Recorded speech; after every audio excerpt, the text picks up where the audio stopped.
I did make it sound a bit more magical than it actually is, the thing with the sections, because of course you do specify the property that you want to use for sections, so it's slightly less magical than I made it appear. Sorry about that. You have control over which property is being used as the section property. Syntax looks like it is shown here on the slide, and then you also have more control over what you actually use from that property. So whether you use the full string or just the first character, let's say, for an alphabetic grouping. You can also specify a delegate that is used to render the sections. Now, as soon as Steve comes back, let's see. Before we go into grids, you might have noticed that when we were discussing the model stuff, you know, the integer-based models or the visual models, that they are limited, either because you have to have everything in memory or because you have a very, very simple model and then you have very little information in the index to actually figure out what you want. Now, what ends up happening in practice, at least for us, when dealing with non-trivial amounts of data and non-trivial data sources, such as databases or the file system or whatever you're interfacing with, you do have the ability to export a QAbstract model, which you know from the widget side of things, to QML, and use a QAbstract model as the model for your list views in QML, which means you then have all of the data access logic and all of the lazy loading or whatever performance optimizations you do. You do them in C++, and you export that to QML space, and you use your QAbstract model implementation in QML. So that's, at least for us, what's happened in practice, that we have the complicated model stuff implemented in C++. And I think that's probably the way it should be. So as soon as you go outside of give me 64 numbers, you will probably have a tendency to implement that as you have always done in C++ as a QAbstract model. Because this is, I got 3 questions in the last break about this. So how do you get to your actual real-world data?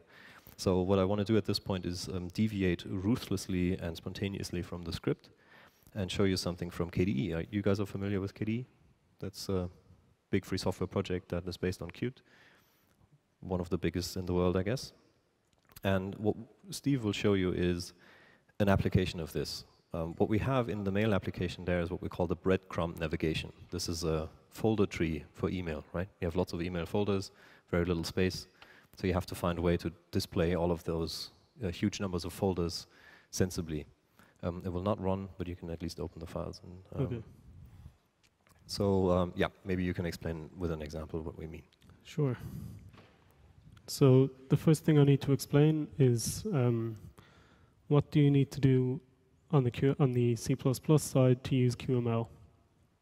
All the examples we've seen so far have used the QML viewer application, which simply loads a QML file, which might itself load other QML files. And that's very well for all QML applications which are pure QML and no C++, or which have some plugins. But if you want to integrate the QML view into your own application, you're going to need to create it in a C++ space and manipulate it in various ways to make your data available to it. So for testing purposes, I have this thing called a dynamic tree model. It's just a model of numbers which I use for testing various things, such as if I make a really big model, what happens? Or if I make a model with a really complicated tree structure, can I put that into a view? So I've created one here, and what I'm going to do then is plug it into a QML context. So I set the tree that the model should show. That's not very important in this context. What is important though is how we publish the model to the QML scene. What we first need to do is we need to create a QDeclarative view. That's essentially a stripped down QML viewer. It's just the scene, the QML scene, which we define in our QML file. So the declarative view knows how to load the QML file, which I do here, and it knows how to make sure that everything works within the QML file, all the animations, all the states. In order to inject things into the QML scene, we need to access the QDeclarative context, which relates to the view. There's several classes which collaborate, several C++ classes which collaborate to make all this happen and to make it possible for you to integrate your stuff with the QML. There's also this QDeclarative engine, which every view has, that runs the QML files. And each engine has a root context, which is essentially global data to your QML file. So if we take out the context, we can set context property to various things. So I have this funny BNF thing, breadcrumb navigation factory. I create one of those and I give it a name and I make it available in QML. And I also make an application object available, which is actually the main window itself, this object. All this stuff, kind of messy. I actually learned recently that it's not even needed. Whoops. Macs do not work the way I expect them to.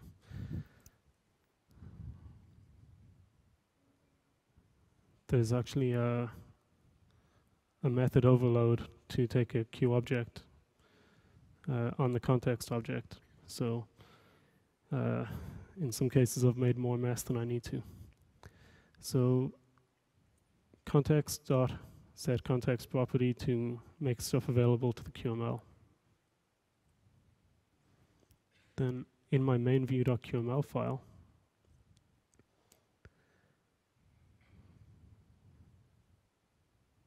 you can see that I have a property. It's a breadcrumb navigation factory property. And I reference the name that I gave it in the C++. I gave it a leading underscore to make it visually distinctive because it's essentially a global variable. There should be some way of being able to differentiate between QML properties defined in the QML file and things which are global. So it's kind of a good idea to come up with some way to do that.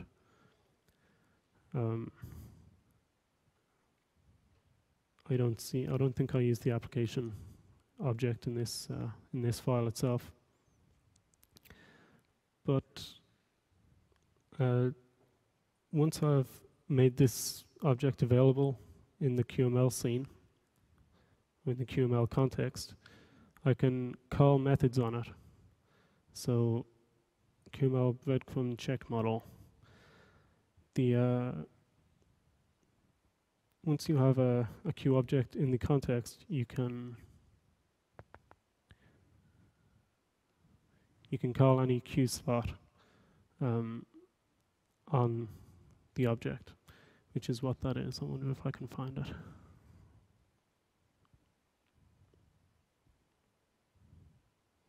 Yeah. So I've got a bunch of slots which happen to return QObject pointers, and I reuse those in the QML file. So you can call slots, and you can get data from QProperty macros as well. If I define a QProperty up here, I'd be able to reference that in the QML file. Unfortunately, I can't show you this example in action, but it's quite a good one. You can actually check it out and build it without checking out all of KDE. It's a standalone Qt-only test application. I think if you look on my blog, you might find it, but I can point anyone who's interested to it later. Okay. Yeah, you can come. We have a booth up there. You can come today or the next couple of days and ask me or Steve, and we'll give you access to this if you're interested in it. But the basic mechanism, and we'll get back to this, is you have a C++ object, you register it on the root context as a property, and then you have it available in QML space, which includes things like QAbstract item models, and those can then be directly used as models. So the tricky bit is this guy here, this line, right? Because what this is saying is, give me a QAbstract item model as produced by this factory and use it as the model, which means we have now successfully pushed all of the model logic into C++ space. Okay? But we'll get back to the interfacing between C++ and QML in a minute. I just wanted to make it clear that, realistically speaking, this is probably what you'll do for non-trivial models, such as database access or file system access or large data parsing, any model that is doing non-trivial work that you will probably want to implement in C++. This is how you do it. Okay.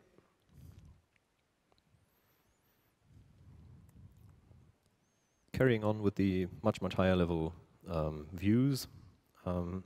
It's a bit of the rest of this section, then we'll get into the components and the C++ stuff again.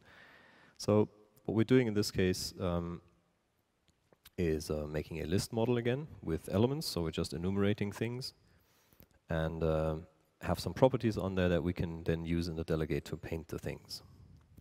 This is the delegate. Again, it's a component, so there is no delegate element defined.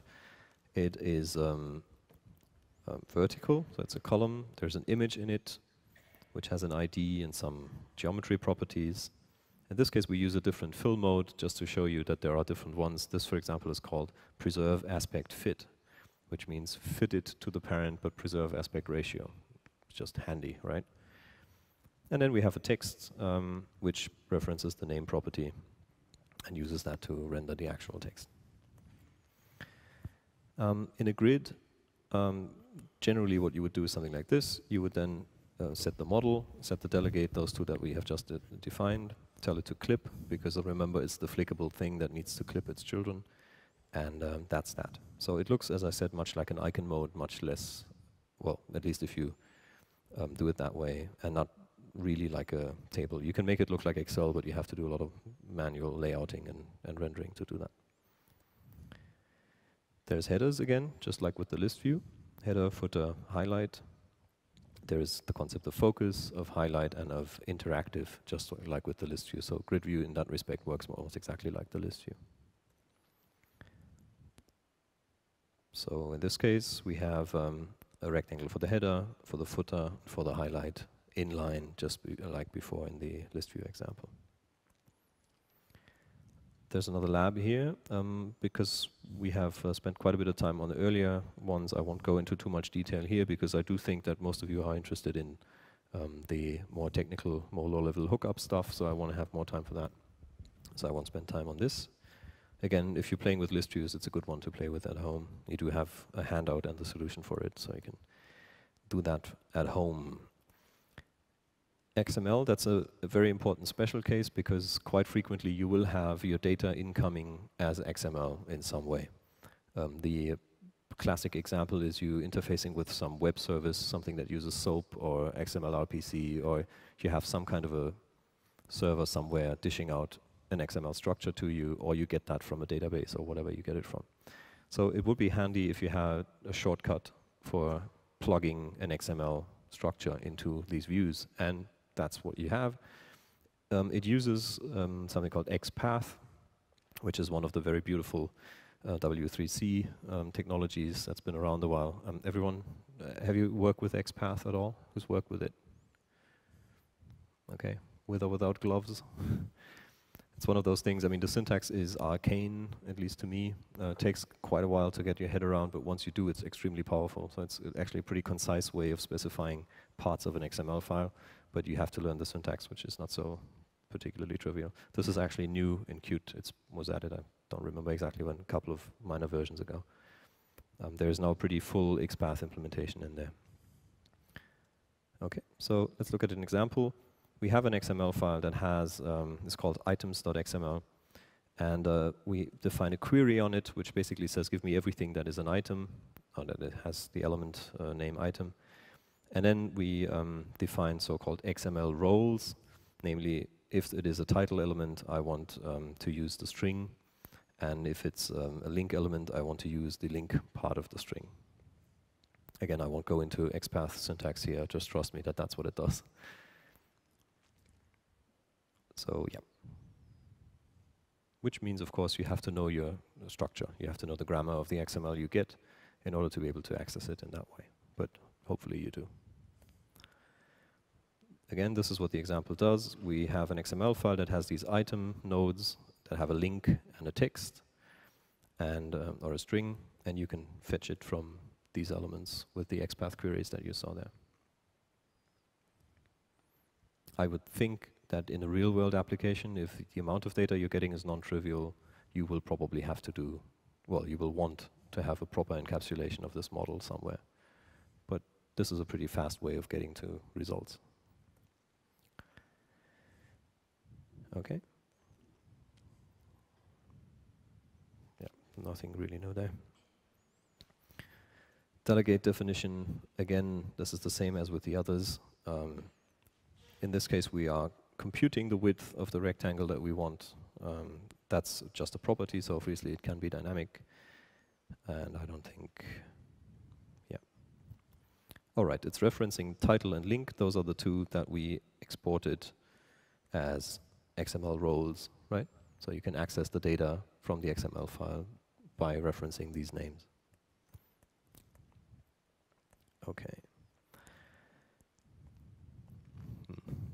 This is really all about customizing the views. There are many properties on them that deal with how highlighting and selection works. Maybe you can talk a bit about that. The selection, you've ended up doing QSelection models mostly, right?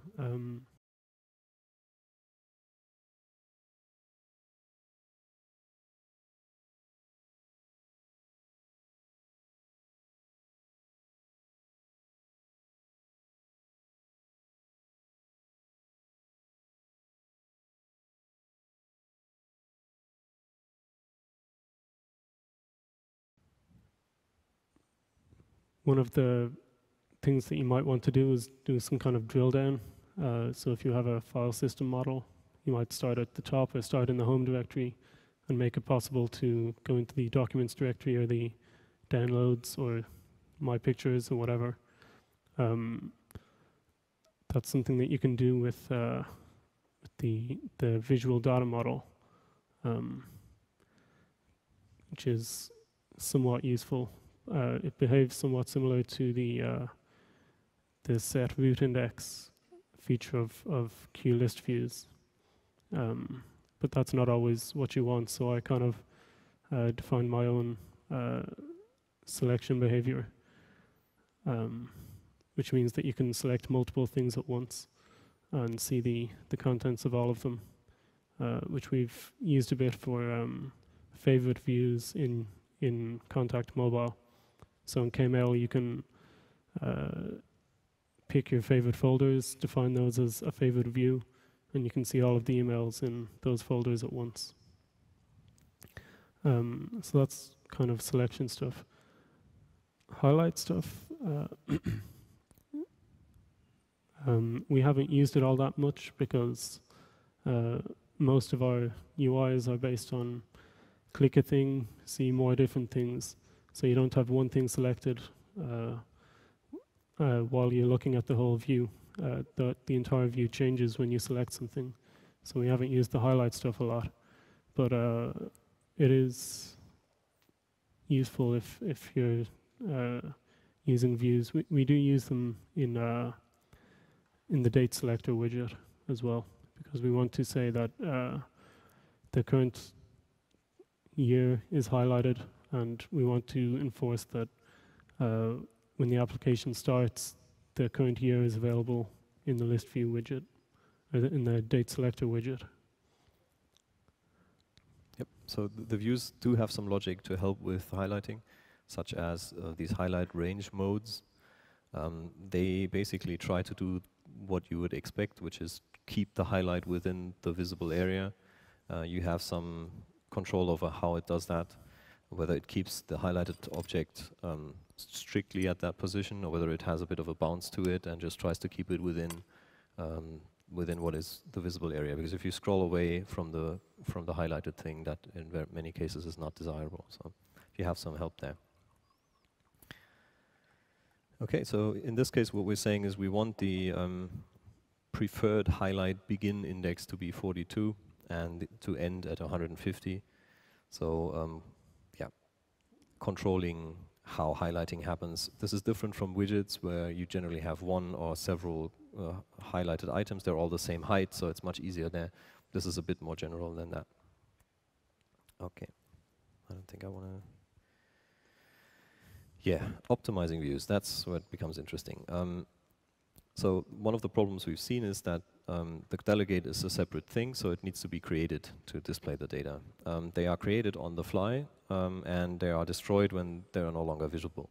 So that means if you have a lot of them and you scroll through them quickly, you're instantiating delegates like no tomorrow, which is probably not a good idea, because, you know, as I said, allocations are reasonably expensive and it's just a waste. So you can cache the delegates. If you have just a few, which you generally do, you can cache them and then they will be kept around and reused, and I definitely encourage you to do that because that saves a lot of CPU time and memory. Yeah, especially of course if the delegate is expensive to create, which, I mean, it's never for free to create something, right? Okay, which gets us into the last part, which is about the low-level plumbing. So how does QML actually come to play in XML, in C++ land, and how can you include an actual Q widget into your QML? How do you make your own QML components? How do you reference them? All that good stuff. So we'll highlight the difference between what are custom items, which we've already seen, and what are components, which is something we haven't quite seen. How do you do one and how do you do the other? How do you do properties and signals and slots yourself? So how do you add a signal or a slot to your component? How do you add a property? How do you group stuff into modules, which you can then version and use? How do you do that versioning of the modules? And how do you do namespacing, which is another concept that we haven't touched upon. So this is going away from the UI now, and we're now into how does this all work together. Okay, so there are two ways if you want to have something reusable. You can have it as a custom item, so you make a file, you define it with the elements that it has, with the children, with the visual appearance that it has, and then you just reference it. If it's in the same directory and you use the right name, then it will just magically work, which is pretty neat, because it allows you to just put stuff into separate files as you go. You have to be aware of the fact that this all gets kind of mushed into the global context again, so it's conceptually at global namespace, right? Components, you've already seen them used with models in Vue, where you had a component that was used as a delegate. I was very careful to use that wording. That's one of the applications of it. So you have a component item, and that component item is then used as a template, if you will, to be filled with data from other items.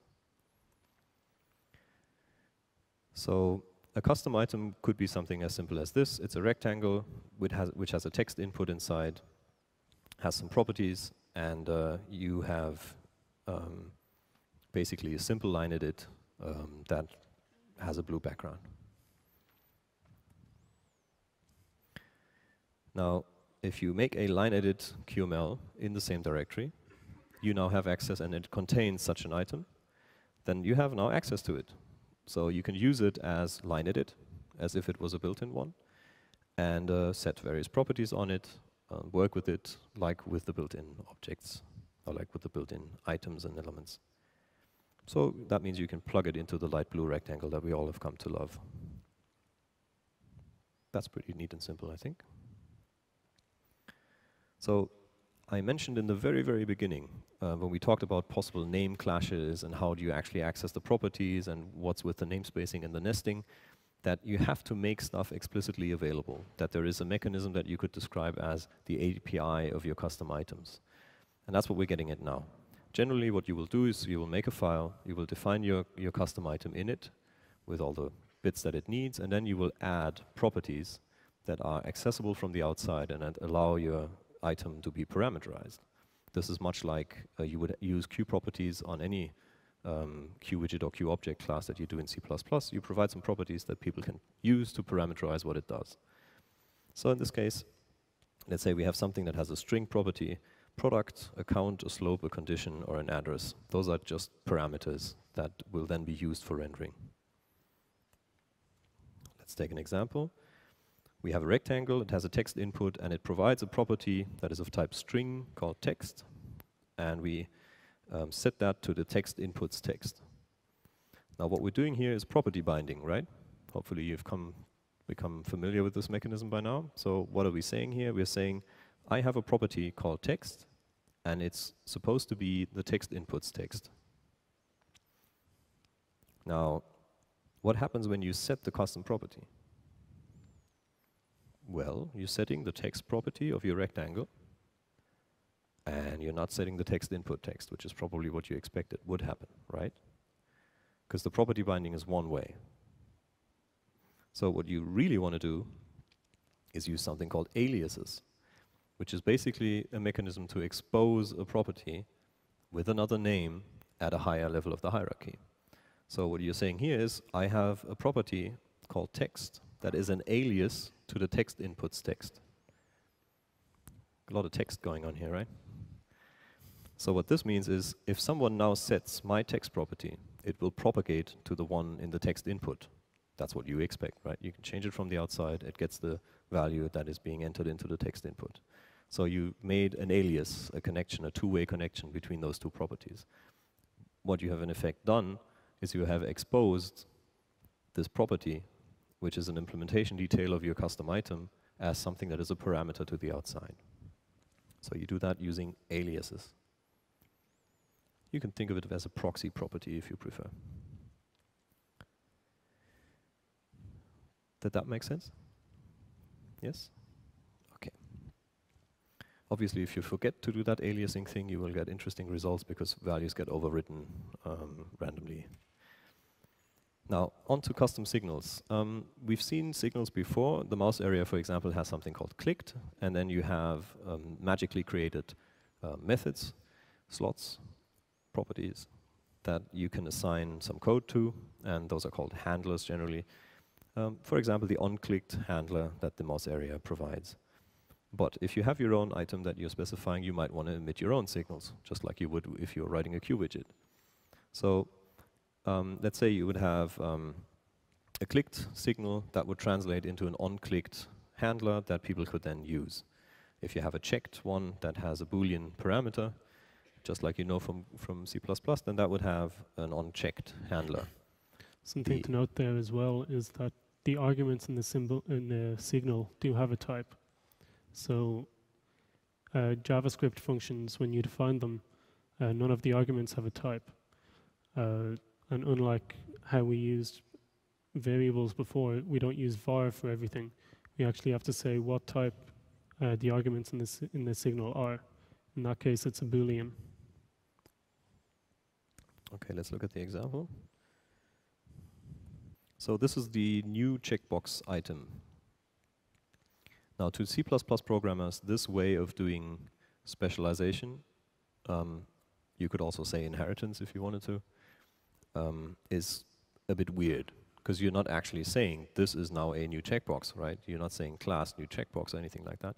You're just writing this thing down in a file called new checkbox, and then it's a new checkbox which you can instantiate. So it takes some getting used to, but essentially what you do is you have a top-level item. It has text and an image. The width is the width of the text item, which makes sense. It has some states, namely checked and unchecked. It might have nice animations between the two. It's initially in the unchecked state. It has a mouse area that allows you to switch between the checked and unchecked state. That's what a checkbox does. And then it has a custom signal called checked, which emits the new value.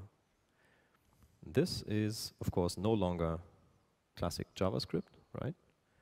This is now extension to JavaScript from QML. But the syntax is more similar to the C++ signals than it is to JavaScript functions. Because as Steve points out correctly, it has a type. And obviously it has the signal keyword, which doesn't exist in JavaScript. So now we've made a component of sorts that has an API, it has properties to the outside, and it has the ability to emit a signal which people who use that component can then attach code to that is executed when it happens. Okay.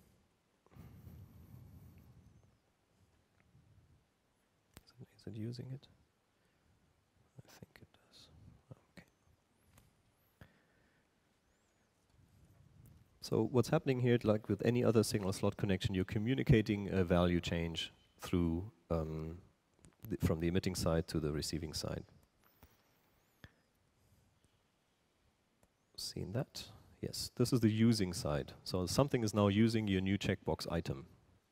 How does it do that? Well, first it sets some parameters that are the same as for any other item, like the centering, and then it implements the onChecked slot. I'm using C++ lingo here. What it's also doing is it's assigning a bit of code to the onChecked property, which will automatically be executed whenever the corresponding signal is being emitted. So what you're gaining here is you still emit a signal, but you don't have to specify the slot. You can implement the slot inline, and it just magically appears based on the name of the signal. So as long as you know that this thing has a signal called checked, you just implement onChecked, assign a value to it, which is a bit of code, and that will be magically executed. So that saves you a lot of, signal slot connection hookup work, which makes this very, very convenient. The downside to me, looking at it from a maintainability point of view, is you have a tight coupling in terms of naming, right? You have, you need to know exactly what the signal is called. If you change the name of the signal, obviously the stuff will just randomly break. Since it's all interpreted, you won't notice necessarily until you instantiate this thing. And but that's more of a general problem with signals and slots. Okay. So this is custom items. There's another way of doing components, and that's called modules. Now, modules are groupings of elements. This is when you provide more than one thing to users. So you might, Qt, for example, is a module, but you could also provide whatever set of controls is useful in your particular context. If you have like flight gauges or whatever you people do, medical devices, or what do you people do all day? Well, I don't know. I was seeing tax law stuff earlier during the break. So, you have domain stuff, and you might want to provide domain elements and a grouping of those domain elements and export that as one module that then your team down the hall can use to provide, to make nice applications with. So you define new elements inside these modules. You promote the reuse of those elements by packaging them nicely and providing a stable API. Hopefully that has a version number. And you do that versioning by having a directory with that version number, which contains the code for that version, which unfortunately leads to some duplication, but that's, well, you can live with that, have other mechanisms of keeping them in sync, I guess. So how does that work? This line edit QML was in the same directory, so we could already use it without having to import anything.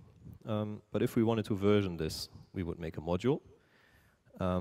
We would call it items, let's say, and we would then make it available as an import, which you see up here. So you would be able to say import the items, and now you have the new checkbox file available. That magically works if you put this into an items directory, and then you have a file in there that has the same name as the item that you want to expose. So again, there's a bit of magic going on there, but this is reasonable. I mean, it maps one-to-one to the file system. What this also means is you can have subdirectories with different parts of your application and keep the mess under control to some extent. Now the versioning works like this. You make a file that has the right version name, and then you add something called a QML dir, which is a file that describes how the items map to versions. So you would say that if you are asking me for line edit version 1.0, you would look into the line edit -1.0.qml file, and this is what establishes the mapping between the name that you use in the using code and the file that is being used on the file system. Make sense?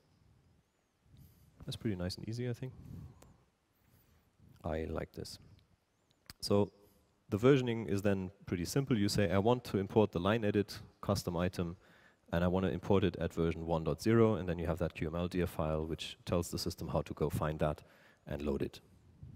And then you use it as if it was anything you had defined locally. Okay. Yeah, there is the ability to have kind of out-of-band modules which are not installed with the rest of the QML stuff. If you do that, you need to provide the loading mechanism with a way of finding them, and you do that with this include directive. So when you start your application or QML viewer, you would have to specify where your modules are in order to make them available for loading. Okay. Yeah, the version I hope is pretty self-explanatory. You do want to be backwards compatible if at all possible, and you can have different versions side by side if you are radically changing things.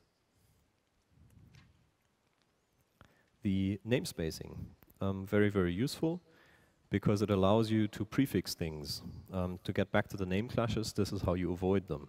You can import, for example, Qt, or the 4.7 version of Qt as myQt. Well, properly it would be import Qt quick 1.0 as Qt or something. And then you have a namespace which you can use to prefix all the things that are within that module. Now that's nice because right now there is, for example, no button in QML. Because after all, that's just a rectangle with the mouse area, and everyone does that themselves. But as we go down the road, I'm pretty sure that things will be added to the main Qt module, such as, let's say, a button. And if you have just defined your own top-level thing called button, then you're running into name clashes there. So it's always a good idea to import particularly Qt with a prefix, with a namespace. It's also just nice if you look at the code and you know that this comes from Qt or this comes from this other module. So when you go into bigger projects, this definitely makes sense. It's maybe not something that you would be terribly bothered with for a prototype that you're knocking out in a day or two. But if you're doing real-world stuff with this, then this is good practice, just like namespacing is in C++. Oh, and the other thing is you can actually import multiple versions this way by giving them different namespaces. So to get back to our custom component example, we import the items module as something called items, or as the namespace items, and then we can access it using this namespace syntax, which is very similar to C++ namespaces. Okay. Questions about this, the componentization stuff? Nope. Falling asleep? All right. We made that little hook earlier, which already showed you some bits that you weren't supposed to see yet under the hood, but now is the point where you get to see them. In the very beginning, I said that Qt Quick consists of all of these things, one of them being a QML runtime, a language interpreter that is a virtual machine that runs and interprets your QML code and then does magical things. So we'll look at how that actually works, and then we'll look at getting your C++ stuff into QML. I said that it runs in a virtual machine. I also said it's based on JavaScript. The naming-wise, the C++ API for managing this stuff is called Qt declarative. So Qt Quick is the whole thing. The component inside the Qt C++ code that interfaces with this is called Qt declarative. So you add this module, let's say, in a QMake project, and you have it available. This is how you use it. You've seen this in the example Steve showed, but this is a much simpler example. You make an application object, you make a declarative view, you set its source using a QURL. Someone earlier had the questions, does it work to load the stuff from resources? Sure does, because it uses QURL, which knows about resources. You show the bugger, and you enter the event loop, right? So that is as simple as it gets. It's about as simple as loading a web view and displaying a web page. And from that point on, you're inside QML Wonderland, and you can do whatever you want in QML. This is kind of a very basic implementation of QML Viewer. QML Viewer actually has some nice features. You can record and pause and playback and things like that. So that's more powerful than it looks like on the outside. This is how you add this module to your QMake project. Or if you use CMake or something else, that works very much the same way.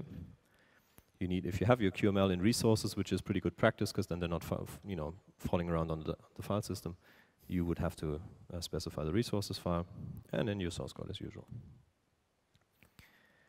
What we already also saw is if you have, well, actually, don't think we've seen that yet. If you have visual things that you want to implement in C++, because you already have them, let's say, or because you think it's easier to write the QPainter code than it would be to do the same in QML, or maybe because you have to do the painting based on some C++ low-level stuff that is just much easier to handle in C++, then you would make something that paints itself in C++ and add that to the QML scene. You do that using something called QDeclarative item, which is a C++ class that you subclass, which ends up being an item in QML space, which you can then use as normal. So what you do is you subclass QObject or declarative item. You register the type with QML, as we've briefly seen before. See it again in a minute. Then you import the module that has that item, and you use the item like any other one. Let's say we have an ellipse1.qml file. It imports something called shapes, which is a module of shapes that is provided by someone else. And then we instantiate something called ellipse, which is provided by that module, and we can use it as normal. Now let's look at how ellipse is implemented. Ellipse is actually not implemented in QML, it's implemented in C++. So it's something called ellipse item, which publicly inherits from QDeclarative item, which is the base class for things that are in a QML scene but are done in C++. Now, who's worked with graphics view at all? All right. This should look familiar to you. Yes? This is basically the API of QGraphicsItem. So it's more or less the same as implementing a graphics item for graphics view. So you have the same basic stuff. You get a painter in, you get some style options in, and you can use those to actually do the painting. So from here on out, it's QPainter as you know and love it, and you can do whatever you want in there. It will be exposed as a graphics item in the QML scene, and you can use it from QML. Important bit here, that your subclass of QDeclarative item will have to set this flag to false, that the item has no contents. Frankly, I have no idea why. Well, I have no idea why this is the default, but I guess for various implementation reasons it needs to be, so you have to do that, otherwise there is nothing to be seen. In the case of ellipse, of course, the drawing is very primitive. We're using drawEllipse, which comes as QPainter API, and we use the rectangle being passed in from the option, via the option that we get there. In case you're not familiar with the graphics view API, this option thing is basically a pointer into the magical state, so you can access stuff like what is the rectangle that is currently being painted. That's exactly what we're doing here. But of course, you could get much more fancy than this. Again, why would you do this? Well, you might already have a 5,000 line paint implementation that does exactly what you need, and why not use it if it's fast, right? Why would you go about plugging the same thing together with rectangles again? So yeah, this has very practical applications, especially when it comes to plotting and things like that. Right? If you have a graphics, if you have a bar chart thing, why not use it? Okay, so how do you get this ellipse item to be accessible from QML? You have to do some registering. Qt has this wonderful thing called the meta type system, and as you maybe know from properties, you have to register custom types in order to be able to use them, and this is very much the same thing going on here. So inside your application, inside your main, you would call QML register type, which is a template method that takes the type of the item, and then it asks you, what do you want this to be called module-wise, and what do you want this item to be called? So this is where it ends up becoming available as ellipse out of the shapes component in version 1.0. The declarative view then just loads the QML file as before, and you're good to go. So you need to have that register type thing before you, actually I think before you instantiate the QDeclarative view.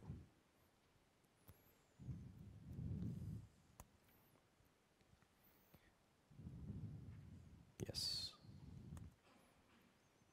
This is how you use it. import the shapes module in version 2.0, make me an ellipse, and use it. Now, how do you parameterize this?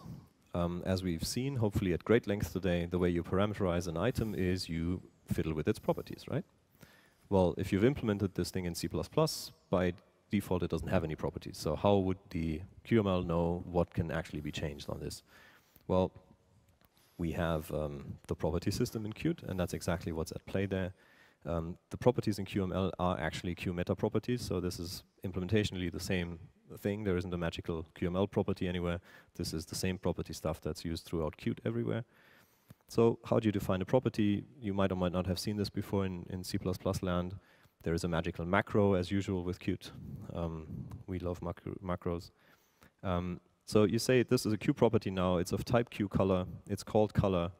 The read method to read it from it is called color. The write method to set it is called setColor. And there is a notification signal called color changed. Now this provides the type system with enough introspection meta information to be able to dynamically access this from QML. So at QML interpretation time, we have this information available. We can go call the corresponding C++ code. Yes. Why does it need this notification signal? Because the property bindings, as we've hopefully made clear, are in fact signal slot connections. So when one property changes, all of the bound properties need to be updated. That happens with a signal slot connection. Well, it obviously needs a signal to actually be emitted when the state changes, which means if you make a custom property, in order for that to work, the QML magic engine needs to know what to react to, and this is the notify signal. You can specify that, so the name isn't really all that relevant, but changed is a pretty good idea. This is what the header file for it looks like. There is a method called color, which returns the current color as a QColor, just as you know. And then there's one that sets it. There is a signal called color changed. Those you have to implement, right? This is not the magical word of QML. It's a good old C++ where we type stuff. So this you have to actually write, right? And you have to implement those methods. It's not like they're magically generated. So one confusion that people frequently have, especially when they come from more dynamic languages, is that writing this property macro would magically provide you with the methods that are being referenced there. Not the case, right? You have to actually implement these methods. That's what we do. Color is trivial. Set color is not quite as trivial. It's actually quite important. Couple of times it's come up throughout the day. Well, how do I avoid circular updates? What the whole property binding thing won't that get me into a mess if I have, properties that end up updating themselves? A key concern when you write your own items is that you do make sure that you cover self-assignment, because if you don't, you will happily run into this kind of stuff. So as you see, the emit changed is guarded for self-assignment. You will not emit on changes to yourself, which means you break the update cycle if there is one. Okay. The paint method, just to give you a bit of more involved example, this is if you've ever implemented a widget or done any custom painting or implemented a graphics item, this is exactly what you do. It's no different in any way. You have a painter, you store its state, you set stuff on it, you use it to draw primitives, you restore the painter state, and off you go. Okay, so you can implement custom items in C++. You can expose them to the graphics context, to the QML root context, which makes them available as custom properties. You can also make whole modules available by registering them as types with QML. You can have your own properties on these custom items. You specify them with the property macro, and you have to make sure that you have notification signals for them. And then the bindings will magically work based on those notification signals. Okay.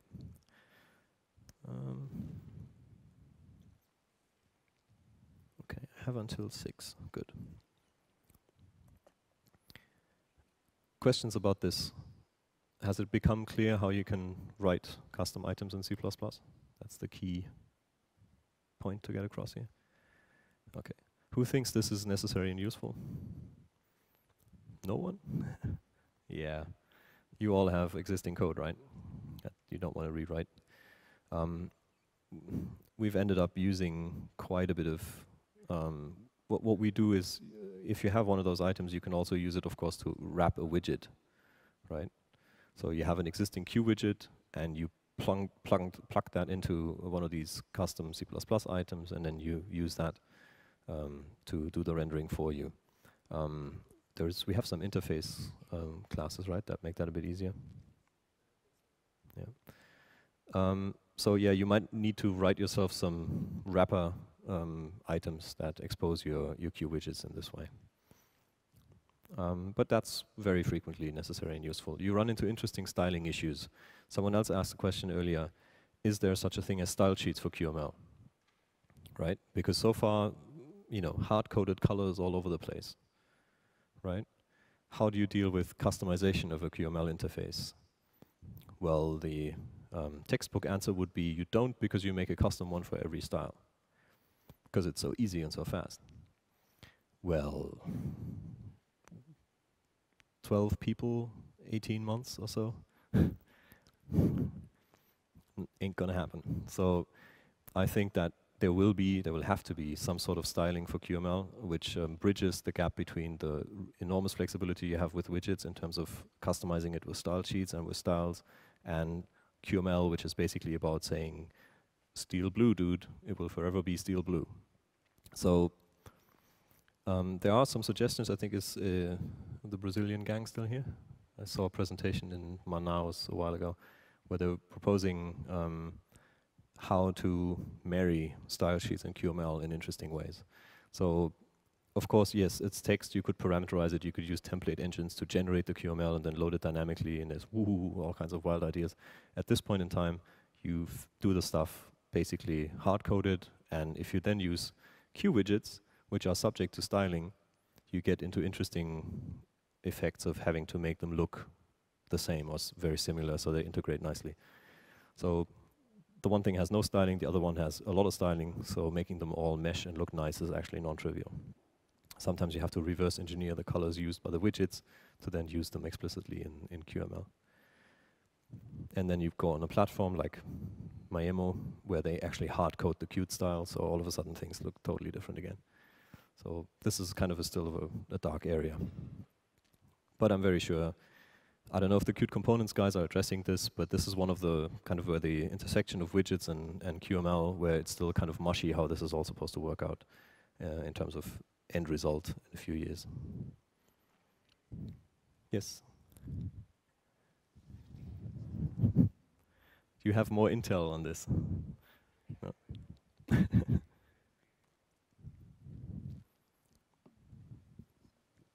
Thanks.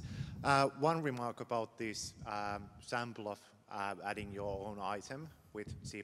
There was an interesting detail there, which is saving the painter state. It seems to be now the default in QDeclarative view that it doesn't save the painter state, i.e. you have to do all of that plumbing.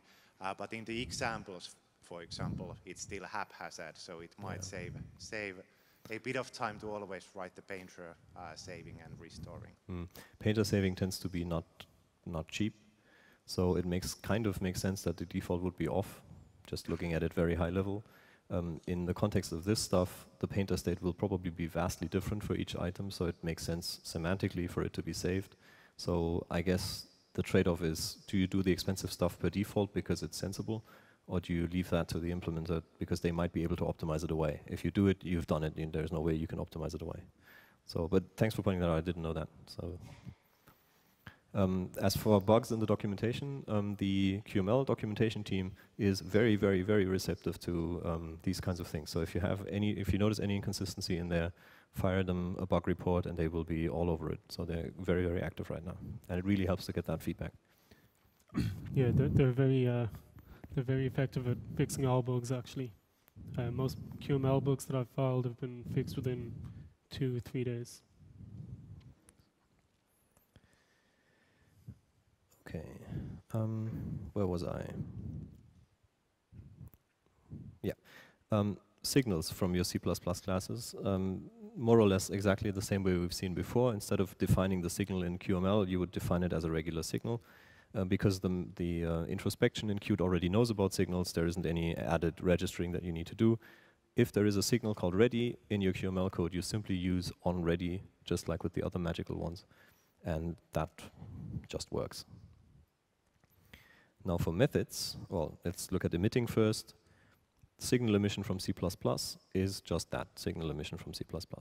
There's absolutely nothing magical there.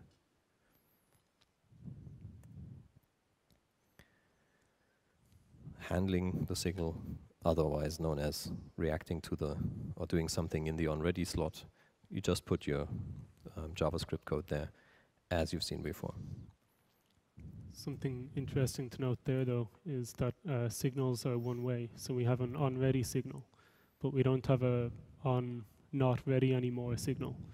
So if we wanted to be able to go over and back between the states, you could get an explosion of signals because you need both directions, you know. So something that we're slowly coming to learn is that it might make sense to define the state of your application in C++ using QStateMachine, and then expose that state machine to the QML. And that, in large applications, would make it easier to handle state changes such as ready. Well, probably both. There probably is an application-wide state, something like starting up, connected, disconnected, shutting down. That is probably reasonably, well, it's a good idea to handle that in C++ land because that's where you know that stuff, right? That's where you know whether you're connected or not, or whether you're starting up or not. And exposing that to QML makes a lot of sense. But as soon as you're talking about states in the UI, where it's about, am I showing this bit or am I showing that bit, that obviously works nicely in QML. So it's not one or the other, it's, you know, having some state handling in C++ land that you can then cleanly expose to QML to base UI decisions on. So middle ground probably. Remains to be seen. Right, how do you call methods? Or how do you make methods callable from QML? Let's say you would have a method called setColor, which does something more involved with which you want to do in C++ and not implement in QML. You would want to add a setColor method to your ellipse item that we created earlier, and you would give that a color to work with. So this is what you do. You would implement a slot called setColor, and it would do the necessary bit. It doesn't have to be a slot, though.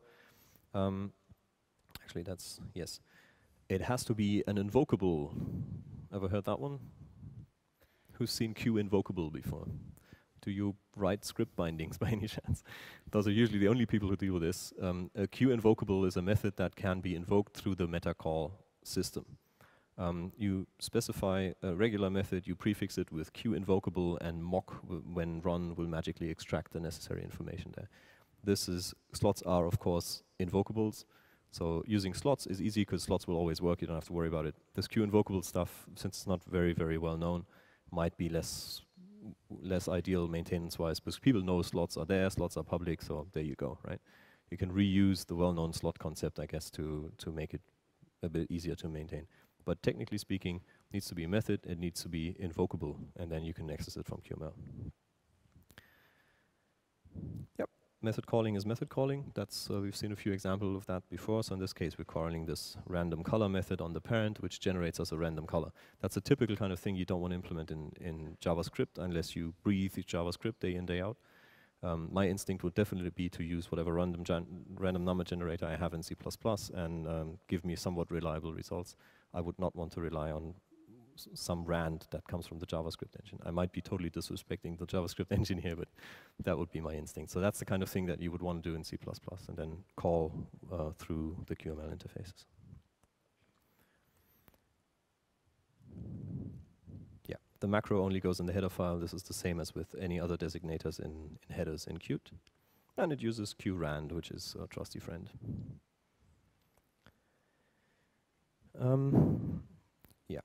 Defining signals is really just defining signals, just that.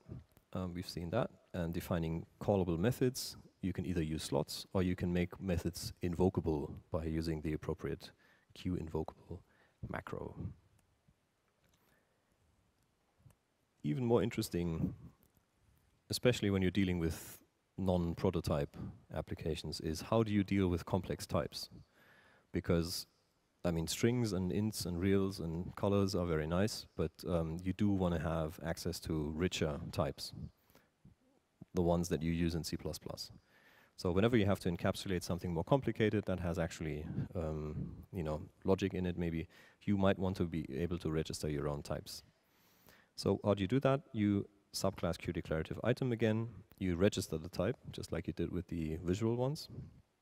This, for example, is very handy for doing stuff like defining your own enums or defining your own flags. So you can say online, offline, or whatever, and set that both from QML and from C++ land. If you want collections of custom types, and this is where it gets slightly too technical, I think, for this particular introductory training, there's something called QDeclarative list property, which enables you, it's a template thing which enables you to have a bunch of them together. So let's say we wanted to have a style property which can be either filled or outline. This is at the very least for maintenance, it's nicer to have an enum there which actually says something rather than whatever 0 or 1 or whatever the enum literal as an integer would be. So we want to have an ellipse enum for fill types. We would specify this like that in the header file. We would say QEnums to tell mock that this is an enum it needs to pass. It's called style. And then we have a regular old C++ enum, which is now available through the QML. Oops. We need setters and getters for it, just like we did with the properties. And we need to guard against self-assignment, just like we did with the properties. So that's exactly the same mechanism that we already saw for properties. Okay. You can then use this type, let's call it style, and actually have real custom property types like this. This is about encapsulating more than one property in a group. So how do you do that? Well, you make a subclass of declarative item, as was mentioned before, and you have the canonical constructor, which takes a parent, just like you do everywhere else in Qt. And then you define, it's basically the same as with graphical items. Again, there's a property called style. You can use this from the C++ just like a regular enum. It is just a regular enum, a regular custom type. Okay. This is how you would access it from C++. So in the paint implementation of the item, for example, simply ask the style if it's filled. And this is how you register the type. As you see, it looks exactly like registering the item itself. This is exactly the same mechanism. So really, registering a visual item is just a special case of registering a custom type. That's all it is. It makes the type available to the metatype system.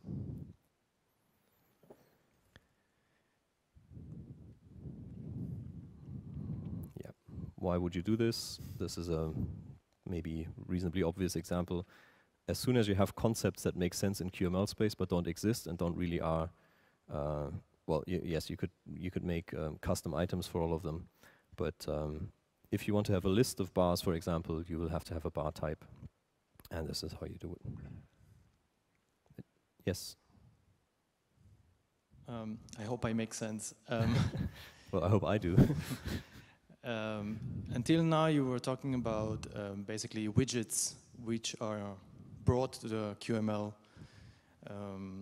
environment. But is it possible also to signal, to work with signals from objects which are not visible? So no Q widgets, but Q objects, so that I can signal into QML. Yes. Yes, same mechanism. Mm-hmm. Okay. I'm just thinking if there's anything you need to be particularly aware of. I don't think so. I think it just works the way you expect it. Yep. So yeah, that's possible. And something like we are online now would be a classic example of that, right? So where the state inside the visual area needs to be adapted to something that happened underneath. Yes, please. how can I register object to load in the QML viewer without running QMine function? I'm not sure. For example, I want to run a QML file in the QML viewer and use object from which is implemented in the dynamic library. Yep. How can I register in this case? The context of the QML. Well, if it's a dynamically loaded library as link time, you just register it as normal within your implementation of the thingy. Right, and there's a plugin base class which you have to implement. So if your custom module, your dynamic library, has a bar and a chart, you register both of those inside of your plugin base type, your implementation of the plugin interface. And then when you do import my library, that will get executed and the types will be made available. So in other words, you register it within the module that you implemented in. Right. It's a bit tricky with actual plugins, because if you start linking stuff statically, which we actually ended up doing because of memory load overhead, you have to be a bit careful that you use the right exports to get the stuff to be visible. But in general terms, you register it wherever you implement it.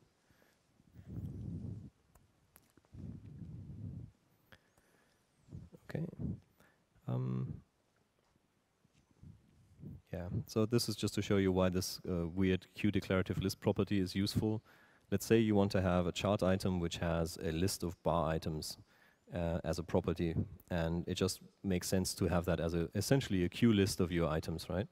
You can then use this property syntax to actually register it as a list of custom types.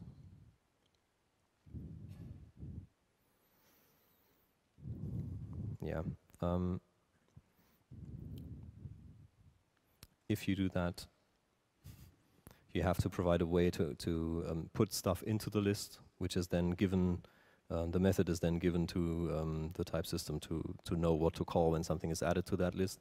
So this is syntactically slightly arcane, and it is probably more detailed than you care to know. So if you need to do that, you can probably refer back to the material which you can take home and then look up the syntax, because you probably won't remember if I tell you now. So yeah, you pass in the pointer to that method to do the right thing. Okay, let's skip the append stuff. So how do you get your items to be usable as property types? So if you have your own custom types that you want to export there, well, you export them exactly the same way as you do any other C++ type, by using QML register type. You can do enums, you can do flags, and you can even do lists of custom types using this magical QDeclarative list property. So that's all the flexibility that we have ever needed, at least so far. Now plugins, Stephen already alluded to that very briefly. You might want to be able to ship components separately. Plugins are mostly about deployment, right? You have separate modules that have a different deployment cycle, so you can get new versions of them maybe more rapidly than you would your main application. So it does make sense to have things in plugins. And then maybe if you have two variants of your application, one that does all of the chemistry stuff and one that does all of the physics stuff, you would just ship different plugins and they would have a common interface. So, you know, plugins are nice. So yeah, it's actually useful and advisable to have stuff grouped into plugins, but you need to be doing some extra rigging for that. Let's show you how that works. There is an API for that called QDeclarative extension plugin. Have you ever written a designer plugin by any chance for Qt Designer? One, brave man. That is not one of the more pleasant experiences in Qt, because it has all these interfaces that you need to implement and they need to be gotten right. Actually, Creator kind of solves that problem because it comes with a template where you really only have to fill in the blanks. That makes it much easier. So it's a bit like that with this stuff. You have these plugin interfaces that you need to implement, and you have to get them all right so that it works. Essentially, you have to implement register types, which takes a URI, which is in this case just a const char string. This is for type interface safety between loadable modules. And that's the thing you need to implement. Looks like this. you basically call QML register type on the item, and there you go. Does that answer your question from? Okay. Now, I said that you have to be careful with plugins and exports. You usually export plugins using these macros, QExport plugin, right? As usual with plugin loading in Qt, you have to jump through hoops to get it to work properly with static linking. So, but it is possible. We got rid of most of the plugins in the end for the big one, right? Yeah, I think they were all rolled in. So what ended up being the problem, we started out with lots of nice plugins, of course, being computer scientists, you know. And then we had to run on very constrained hardware, like old Windows CE phones. And turns out that the startup cost of loading all of those plugins is actually prohibitively high. So we're now statically linking the whole bugger into one giant blob, which is much faster to load. Such is life. Okay, some rigging again to how to build such a plugin. If you have a QMake project, you would add plugin to your config, very important, otherwise it doesn't work. You need to build against declarative, so you have to have that module in there as well. And then your usual headers and sources and a place to put it, generally a plugins directory. This is the file system layout. You have to have your QML dir file, which is the one we already saw when we talked about versioning. This is what describes what maps to what. And yeah, you bake all of that into a library and you declare it to be a plugin, and then it's runtime loadable. Now the actual loading, I think it's shown here somewhere.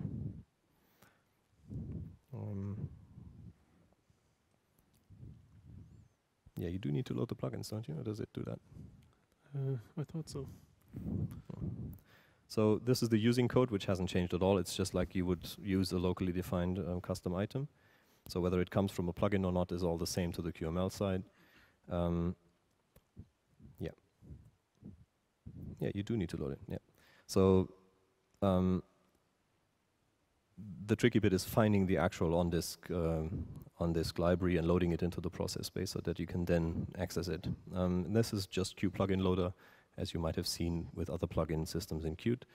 You usually iterate over the directory that you know to be the plugin directory. You try and load everything you find in there. You object cast it to see if it has the right interface, and if it does, you forward it to whoever needs to use it. So this is no different from loading any other Qt plugin. If you need help with that, the section about QPlugin Loader in the documentation is actually quite nice, and it's copy and pastable code that is really almost always the same.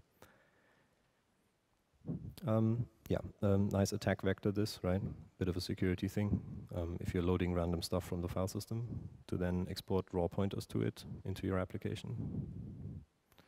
So do be careful with this. And then what you do is once you have the plugin loaded, you call that API method called register types, which does the actual QML register type. And that after that, it's just like it would be in process.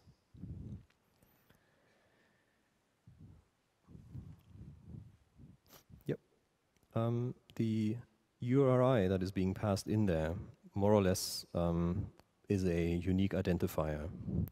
So this is how you specify which one exactly you want.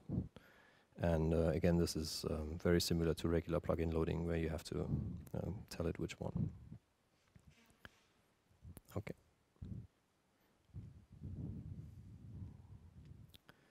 So if you need a plugin, you implement declarative extension plugin. You implement that one method that does the actual QML registering of your custom type. You make sure you build it against declarative. You make sure you have a plugin enabled in your QMake or CMake project file. You then load the actual physical on-disk plugin, and you call the method on it so that the types are registered. And then you're good to go. Okay. And I believe, magically, at 8 minutes to 6, that brings us to the end of the material. You guys are looking seriously worn out. I'm sorry to say what you do. I take that as a good sign. So we have a few minutes for questions. Yes, please. I think there's one over there already. Here is a question. Where are you? Yeah. Oh, there you are. Oh, sorry. So, basically, can you take, for example, existing models, Qt models, or creating new models and import that to QML? Yes. That's what we were trying to point out earlier. Yeah. That's exactly what you want to do. So that's the way. Yeah. Okay, thanks. Get nervous. Yes. A little bit too late. I have a question to signals. You had this example of your new checkbox, and it emitted a signal on checked signal, and you can have a slot unchecked. Is it possible to make such a connection between independent objects? I tried it, but I didn't get it working. I'm not sure what you mean by independent objects. The signal came from... Oh, you mean at the same level in the hierarchy? So siblings? Yeah. If they have an ID, I would, well, yes, why not? Yeah, do you mean objects which you've passed in to the Q declarative context? Or, so there is a syntax that you can use to connect signals and slots of arbitrary objects, but you have to use the JavaScript API. So you'd reference the type, and then it's .connect, and then it's the other type .slot.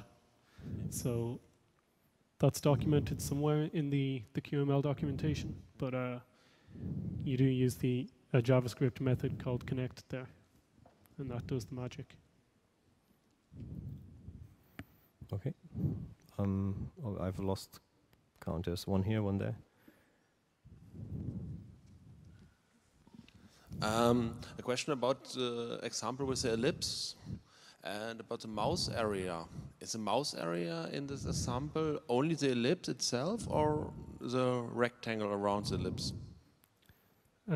As far as I know, mouse areas are always rectangular. Is there a way to have a mouse area non-rectangular? Perhaps if you write it in C++. I've never done that, but one thing that I've not tried this, but if you implement your own, well, obviously if you do it in C++, you can, but if you implement your own, you might have the rectangular mouse area inside something that is clipped in some way. So it should be possible, but I haven't done it.